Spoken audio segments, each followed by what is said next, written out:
اگلا آیت کا اگلا حصہ اصول جو لقمان علیہ السلام نے سکھائے، یا بنی اقم الصلاۃ، اگلا اصول وأمر بالمعروف وانہا عن المنکر واصبر علی ما اصابک ان ذلک من عزم الامور۔ اے میرے پیارے بیٹے، تو نیکی کا حکم دیا کر، برائی سے روک۔ وأمر بالمعروف وانہا عن المنکر، اے میرے پیارے بیٹے تو نیکی کا حکم دیا کر اور برائی سے روکا کر۔ خود نہیں روکنا، دوسروں کو بھی روکنا۔ بچوں کو اس کیفیت میں لے آئیے، بچوں کو، کہ وہ برائی دیکھے تو اس کو برے کام سے روکے۔ کیسے؟ اس کی میں مثال دینے لگا ہوں۔ ایک صاحب نے بہت اچھے آدمی، بڑے قابل آدمی ہیں، انہوں نے اپنے بچے کی تربیت کی کہ بیٹا جھوٹ نہیں بولنا۔ اور عجیب بات انہوں نے مجھے بتائی کہ انہوں نے کہا ہمارے گھر میں کوئی بھی ایک بندہ بھی جھوٹ نہیں بولتا، کبھی بھی نہیں بولتا۔ میں نے کہا کمال کر دیا، آپ نے ناراض نہیں ہونا۔ اچھا کہ کوئی بہت ہی وہ تو اونچے گھرانے ہوں گے، بڑے اللہ کے ولی ہوں گے، وہ بڑے وہ ہوں گے، فلاں ہوں گے، تو مولانا انہوں نے کر لیا، ہم تو نہیں کر سکتے۔ آپ دنیا بھر میں آپ ماں باپ پھرتے ہیں دنیا بھر کے اندر، پتہ ہے آپ کو کئی کافر ملکوں نے، غیر مسلم ملکوں نے دعویٰ کیا ہوا ہے کہ آپ ہمارے ملک میں آئیں، ایک ہفتہ 2 ہفتے رہیں، ہمارا نہ بچہ جھوٹ بولتا ہے نہ ہمارا بڑا جھوٹ بولتا ہے، پورا ملک۔ اگر کافر اس ملک کے اندر، اس دنیا کے اندر رہ کر آج کی دنیا میں دعویٰ کر سکتے ہیں کہ ہم نے جھوٹ کو ختم کر دیا، ہم نے ملاوٹ کو ختم کر دیا، ہم نے کرپشن کو ختم کر دیا۔ کرپشن، خیانت، بددیانتی، زیرو کرپشن، نیٹ کے اوپر لکھیں زیرو کرپشن والے کون سے ملک ہیں؟ آپ کو پتہ کیا جواب ملے گا؟ Number 1 Switzerland, number 1 Denmark, corruption free ملک۔ نیٹ آپ کے ہاتھوں میں، ایک بچہ معلوم کر سکتا ہے۔ خود جا کے ڈنمارک کی معاشرت کے اندر خود جا کے گھس کے دیکھا۔ میں نے ان سے کہا، میں نے کہا آپ کے یہاں کوئی رشوت نہیں لیتا؟ میں نے سوال کیا وہاں، آپ کے یہاں سے کوئی رشوت نہیں لیتا؟ آگے سے انہوں نے جواب پتہ کیا مجھے دیا؟ کہنے لگا یہاں دیتا ہی کوئی نہیں، لینا کا تو بعد میں آئے گا۔ کہنے لگا آپ ذرا آفر کر کے دیکھیں کسی کو رشوت کی، آپ پہلے جیل میں جائیں گے۔ تربیت تو جب کافروں نے اپنے پورے ملک کی تربیت کر دی ہے، ہم کیوں مایوس ہوں کہ جی جھوٹ نہیں بولنا؟ تو میں جو بات بتا رہا تھا کہ ان صاحب نے کہا، میں وہ سمجھانے لگا ہوں، تو وہ صاحب کہنے لگے کہ ہم نے اپنے سب بچوں کی بڑی تربیت کی، ہمارے گھر میں کوئی جھوٹ نہیں بولتا۔ کہنے لگے کہ اتفاق کی بات ہے کہ موبائل کی گھنٹی بجی، گھر میں تھا تو ایک اہم فون آ گیا، تو پوچھنے لگے آپ کہاں ہیں؟ تو میں نے جواب میں کہہ دیا کہ اس وقت اہم میٹنگ میں ہوں، گھر میں بیٹھے ہوئے تھے۔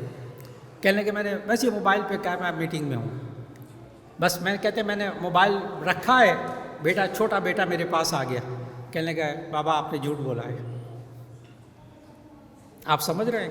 وَأْمُرْ بِالْمَعْرُوفِ وَانْهَ عَنِ الْمُنْكَرِ، کہ آپ بچوں کو اتنا تربیت یافتہ کر دیں کہ باپ سے بھی غلطی ہوگی، ماں سے بھی غلطی ہوگی، بچہ ٹوکے گا، ناراض نہیں ہونا، بچہ ٹوکے گا۔ اور عجیب بات بتاؤں آپ کو، دل کی بات، اندر کی بات، کئی دفعہ ماں باپ کسی بات میں تربیت نہیں کرتے بچوں کی، کسی خاص بات کے بارے میں، کہ یہ بچہ پھر ہمارے منہ کو آئے گا۔ ناراض نہیں ہونا کسی نے۔ ہم کئی باتوں میں بچوں کو منع نہیں کرتے، ان غلط باتوں میں جو ہم غلط بات خود بھی کر رہے ہوں، وہ ہم بچوں کو نہیں منع نہیں کرتے۔ کیوں؟ ان کو پتہ ہے یہ ہم منع کر دیا نا، پھر کہیں گے آپ بھی تو یہی کر رہے تھے۔ معنی کیا ہوا کہ آج ہمیں حوصلہ کرنا پڑے گا، ماں باپ کو اپنے بچوں کی خاطر، اپنی بچیوں کی خاطر حوصلہ کرنا پڑے گا، اور ہمیں خود لائن پر آنا پڑے گا، ہمیں خود تربیت اپنے اوپر لانی ہوگی۔ اگلی آیت کا اگلا اصول وَأْمُرْ بِالْمَعْرُوفِ وَانْهَ عَنِ الْمُنْكَرِ وَاصْبِرْ عَلَىٰ مَا أَصَابَكَ إِنَّ ذَلِكَ مِنْ عَزْمِ الْأُمُورِ۔ اس لیے کہ میں 18 سال میڈیکل یونیورسٹی میں پڑھاتا رہا، 30 سال گورنمنٹ کالج میں پڑھاتا رہا، نوجوان بچوں کے بہت اہم باتوں کو میں جانتا ہوں۔ یہ نوجوان بچے، لڑکے، ان کے اندر تحمل، برداشت، ٹالرنس زیرو۔ ذرا سی بات پر غصے میں آ جانا، ذرا سی بات پر پورے گھر کو سر پہ اٹھا لینا. ہم نے اپنے بچوں کی تربیت کرتے ہوئے اس آیت کو چھوڑ دیا. لقمان علیہ السلام نے کیا کہا؟ وَاصْبِرْ عَلَىٰ مَا أَصَابَكَ. اے میرے پیارے بیٹے، اگر تجھے تکلیف پہنچی ہے صبر کر، برداشت کر. بچوں اور بچیوں میں برداشت کا مادہ پیدا کریں. الحمدللہ میں جانتا ہوں یہ حضرات محنت کرتے ہیں بچوں پر تربیت میں اور ان کو باہمت بناتے ہیں. آیت کا اگلا حصہ، اگلی آیت،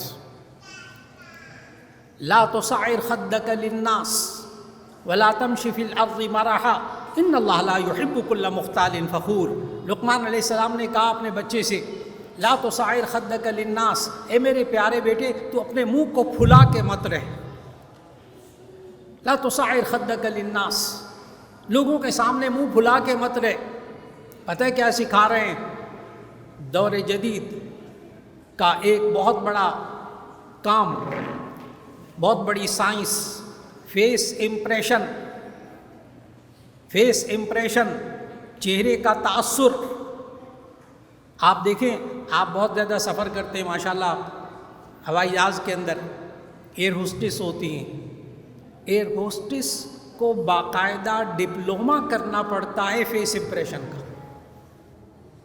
مسافر کچھ کہہ دے، ان کے چہرے پر غلط تاثر کبھی نہیں آئے گا. وہ ایئر لائن بیٹھ جائے گی بالکل، جس کی ایئر ہوسٹس جو ہے وہ فیس نہ کر سکتی ہو مقابلے. وہ جتنے بڑے بڑے ہوٹلز ہیں، ان کے جو بیرے ہیں نا، ویٹرز، اور ان کے جو مینیجر ہیں، ان کو فیس امپریشن کا ڈپلومہ کرنا پڑتا ہے. فیس امپریشن، چہرے کا تاثر، آج یہ سائنس بن چکی ہے. ابلاغیات، ماس کمیونیکیشن، پنجاب یونیورسٹی کے اندر ایم ایس سی ہو رہی ہے ماس کمیونیکیشن کے اندر، اس میں پورا چیپٹر ہے فیس امپریشن کا، چہرے کا تاثر. آج مجھے چونکہ میرا بہت زیادہ لنک عوام سے، لوگوں سے، ماں باپ اپنے مسائل ذکر کرتے ہیں، تو مجھے بہت زیادہ باپوں نے کہا ہوا ہے مجھے، مولانا کیا آپ کو بتاؤں، ساری زندگی گزار دی ہے، نہ بیوی مسکرا کر مجھے ملتی ہے جب میں گھر میں جاتا ہوں، نہ بچے مسکرا کر ملتے ہیں. پتہ ہے وہ کیا کہہ رہا ہے؟ مجھے گھر میں سکون نہیں ہے، مجھے گھر جا کر خوشی نہیں ہوتی. میں جاتا ہوں تو گھر والے بھی خوش نہیں ہوتے، بچے بھی خوش نہیں ہوتے. اور اس میں بنیادی بات پتہ کیا ہے؟ Face impression. ہمارے یہاں باپ شیر ہوتا ہے، شیر. ماں بھی کہتی ہے، اوئے بابا آنے والے ہیں، ابو کے آنے کا وقت ہو گیا ہے.